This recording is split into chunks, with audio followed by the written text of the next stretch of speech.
এক গ্রামে একজন কৃষক ছিল। তিনি দুধ থেকে দই ও মাখন তৈরি করে বিক্রি করতেন।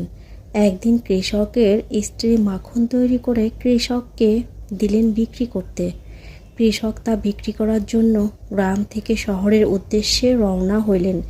মাখনগুলো গোল গোল কোল আকৃতি রাখা ছিল, যার প্রত্যেকটির ওজন ছিল 1 কেজি করে। শহরে পৌঁছে কৃষক প্রতিবারের ন্যায় পূর্ব নির্ধারিত দোকানে মাখনগুলো দিয়ে পরিবর্তে চা, চিনি, তেল ও তার সংসারের প্রয়োজনীয় দ্রব্য নিয়ে আসতেন।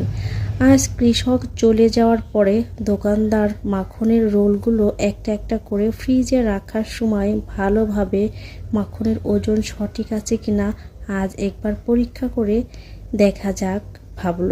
মাখনের রোলগুলোর ওজন করতেই উনি দেখলেন মাখনের ওজন আসলে 1 কেজি নয়, তা প্রতিটা আছে 900 গ্রাম করে। পরের সপ্তাহে আবার কৃষক উক্ত দোকানে মাখন বিক্রি করতে গেলেন। দোকানের সামনে পৌঁছানোর সাথে সাথে দোকানদার কৃষকের উদ্দেশ্য চিৎকার করে বলতে লাগলেন, বেরিয়ে যাও আমার দোকান থেকে। এবার থেকে কোনো বেঈমান চিটিংবাজের সাথে ব্যবসা করব না। আমার দোকানে আর কোনো দিন পা রাখবে না।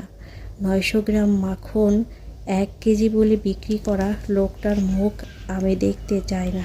কৃষক বিম্রভাবে কম্পিত স্বরে দোকানদারকে বললেন, দাদা, দয়া করে রাগ করবেন না। আসলে আমি খুবই গরিব মানুষ। দাড়িপাল্লার বাটখারা কেনার মতো পয়সা আমার কাছে নেই। তাই আপনার থেকে প্রতিবার যে 1 কেজি করে চিনি নিয়ে যেতাম, সেটাই দাড়িপাল্লায় এক পাশে রেখে অন্য পাশে মাখনের রোল মেপে নিয়ে আসতাম। এই গল্পটি থেকে আমরা এই শিক্ষা পাই যে আপনি অপরকে যেটা দেবেন সেটাই পরে আবার আপনার কাছে ফিরে আসবে।